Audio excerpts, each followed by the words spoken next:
prova. Então, as repercussões no adulto, eu posso dizer que são mais evidentes, né, e mais graves do que as repercussões que você está vendo na infância, porque na infância fica muito restrita a questão Sim. escolar, mas o adulto, ele vai sofrer com divórcio, ele vai sofrer com desemprego, ele vai É. sofrer com acidente de trânsito, né, Ele já envolve mais gente, né? muito mais Tem mais gente. responsabilidades e aí acaba que o destroço é Exato. maior. Exatamente, exatamente. Então, o impacto no adulto, com certeza, tem um potencial de ser muito mais grave, assim, muito mais importante. E hoje em dia tem bem mais gente se descobrindo TDAH por, Tem. por conta da própria evolução mesmo dos estudos da medicina? Tem porque toda vida que a gente começa a falar mais, né, de um determinado diagnóstico, aí isso acaba despertando o interesse e as pessoas têm mais acesso à informação, né? Então, assim, se a gente for voltar na nossa época de infância e tal, a gente nem ouvia falar Nem de sabia. TDAH, É. né? Não sabia Nem nem. autismo. Eu não sabia nem o Pronto, que era. não sabia, nunca tinha nem É. ouvido falar e tal, né? Hoje em dia, criança com 6 7 anos já escuta o colega dizendo que tem É. TDAH e tal, né? Então, o acesso à informação está muito diferente hoje, está muito melhor. E faz com que as pessoas que na nossa infância eram rotuladas de danados, pestes, né, É. trabalhosos, indisciplinados e tudo, né? Que se a gente for fazer um resgate disso agora, talvez muitos fossem crianças com TDAH e que não recebiam realmente o direcionamento correto, né, Uhum. do que fazer. Você falou aí no rótulo, né? E deve ser uma coisa que a própria família deve sentir muito na pele, a família de quem tem uma criança, né? Uhum. Mas falando aqui no caso de criança ou então adolescente, que tem o diagnóstico e que às vezes nos círculos sociais dessa criança ou desse adolescente acaba sendo rotulado, né? Isso. E aí a criança ela pode se sentir rejeitada, até a própria família, né? Aham. Como lidar com isso? Com essa questão dos rótulos? Rótulos, eles são muito prejudiciais porque eles são muito absolutistas, certo? Assim, o rótulo, ele dá uma ideia de que eu sou assim, né? De que eu sou desse jeito, e não que eu me comportei de determinada forma, né? Um cuidado. Não abre possibilidades, né? Não abre É possibilidade. ali e Eu acabou-se. sou e acabou, Acabou-se. né? Ou seja, lá vem o fulano, eita. É aquela coisa, se eu sou assim, não tenho o que fazer. É. Né? Eu vou ser assim para sempre. Nasci né? assim, eu cresci assim. Tipo isso, né? Tipo isso. Né? Então, eu costumo colocar assim muito para os pais que a primeira providência que a gente tem que fazer é acabar com os rótulos dentro de casa. Porque muitas vezes esses rótulos começam aí. Né? Do pai ou da mãe ou do irmão dizer, tu é muito lesado, né? Tu é muito desobediente, tu é uma peste, tu é não sei o quê, né? Então, às vezes, é a própria família que começa rotulando, né? E isso é péssimo, né? Porque a construção das nossas crenças centrais, elas se dão principalmente na interação com os nossos pais ou nossos cuidadores principais. Então, construção da autoimagem, né? O que um pai e uma mãe falam tem um peso. Muito peso. Doidinho, né? Na rua falando. Porque a gente, embora a gente escute rótulos em todos os cantos, né, de colegas e tal, né, mas se eu tenho pais que conseguem trabalhar isso em mim e desconstruir esses rótulos, eu tenho um efeito protetor gigantesco, né? O maior problema é quando esses rótulos realmente entram dentro de casa, né, e as pessoas às vezes fazem isso até sem querer. Né, sem perceber que estão fazendo ou que tá causando uma influência negativa, né, dentro da formação da criança.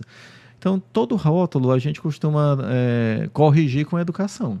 Né? Então, se você vê, né, que seu filho está sofrendo bullying no colégio, né, por exemplo, porque os colegas estão chamando ele de lesado ou coisa do tipo, né, a gente precisa ter uma intervenção escolar, a escola também precisa participar, né, ativamente disso, para que aquele bullying possa ser interrompido e que as crianças recebam as informações corretas sobre o que é TDAH, o que são esses sintomas, por que tem alguns colegas que têm essas dificuldades, né, e outros não. E isso vale para TDAH, vale para autismo, vale para todas as condições, né, que a gente fala de neurodesenvolvimento. Você acha que as escolas hoje em dia estão mais preparadas para acolher? Como é que dá o nome do neuroatípico? Como é que... assim, a gente chama que as crianças com desenvolvimento, entre aspas, normal são os neurotípicos, né? E os outros são os atípicos. Certo. Né? É a nomenclatura que se usa hoje em dia. Sim, sim. Aí inclui TDAH. Inclui TDAH certo. também. Certo. As escolas estão mais preparadas?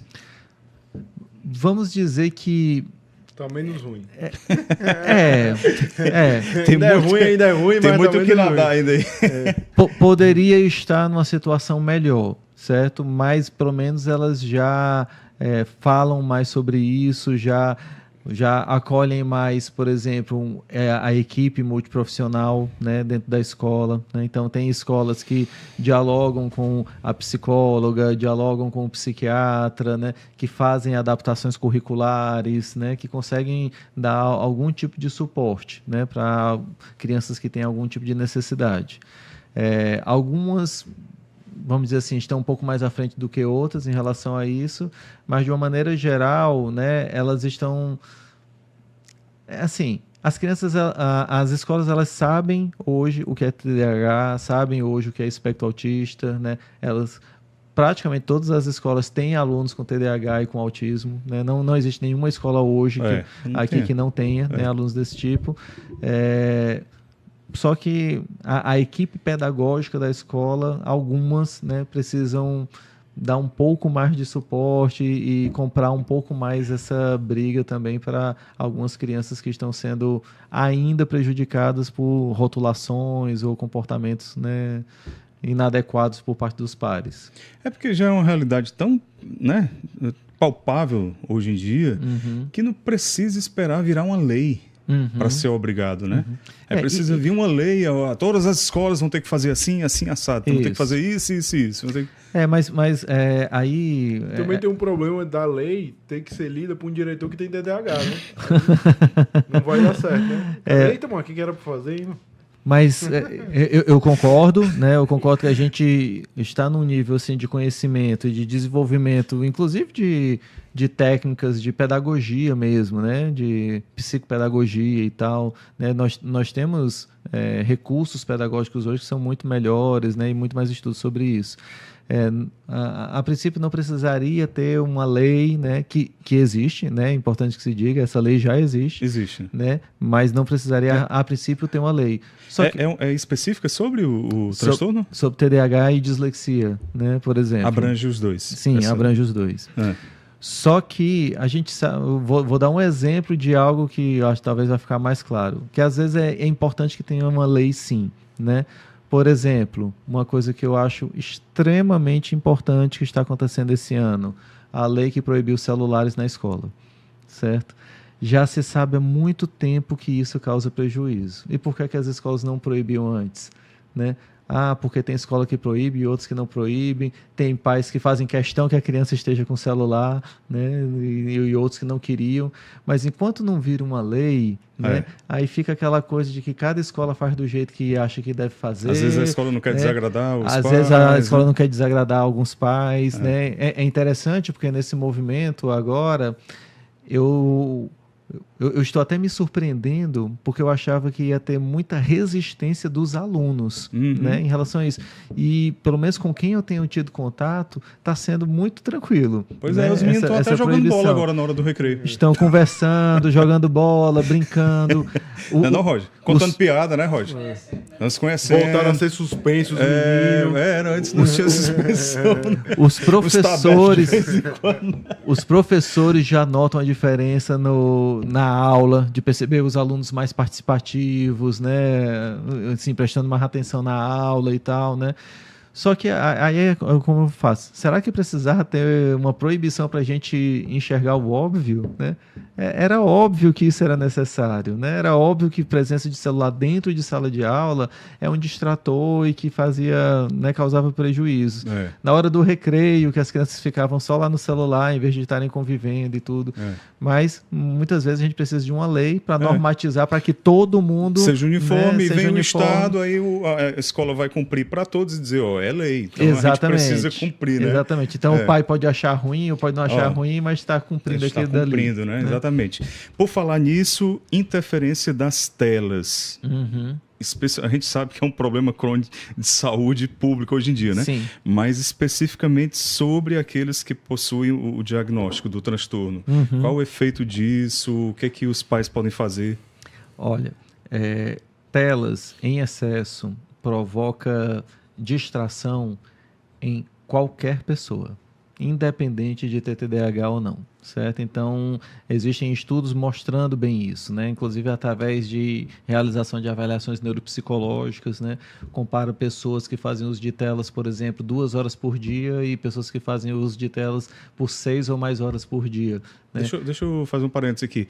Aquela pessoa que trabalha e hoje em dia eu acho que quase 100% todo mundo está trabalhando no celular. Muita coisa está no celular. Pronto, então um profissional que está trabalhando aqui e usa o celular, o WhatsApp, tudo, as plataformas todas de comunicação e tudo. Isso também conta? Ou apenas aqueles vídeos estimulantes Esse é um ponto que é uma discussão importante que eu acho que cabe até um outro podcast. Então tá bom. Né? Para falar sobre isso. Guardar né? isso, viu, Roger? Você está trabalhando, né, Roger, aí com o celular, né? Mas só adiantando, né? Vamos dizer assim, soltando um spoiler né, sobre isso, é importante a gente discriminar o uso. Né? Já tem estudos que mostram que a forma que você utiliza a tela causa impacto diferente. É porque o filho vem para cima de você, mas o senhor tá direto aí. Pois é. Mas mas o papai tá trabalhando. Mas o impacto não é o mesmo, certo? O impacto não é o mesmo. Embora excesso de tela cause algum tipo de impacto negativo, mesmo com o uso voltado para trabalho e tal. Visão, né? coluna. Sim. Tá todo mundo assim, ó. Tem algumas coisas que, todo mundo com bico de que tem realmente a ver com o tempo de tela, né? Mas eu estava falando de estudos que mostram que pessoas normais, né, que não têm transtorno nenhum, que usam a tela por 2 horas por dia e outros que usam por 6 ou mais horas, quando você submete esse grupo, né, à testagem neuropsicológica, quem usa 6 horas ou mais vai pior nos testes de atenção do que quem usa 2 horas.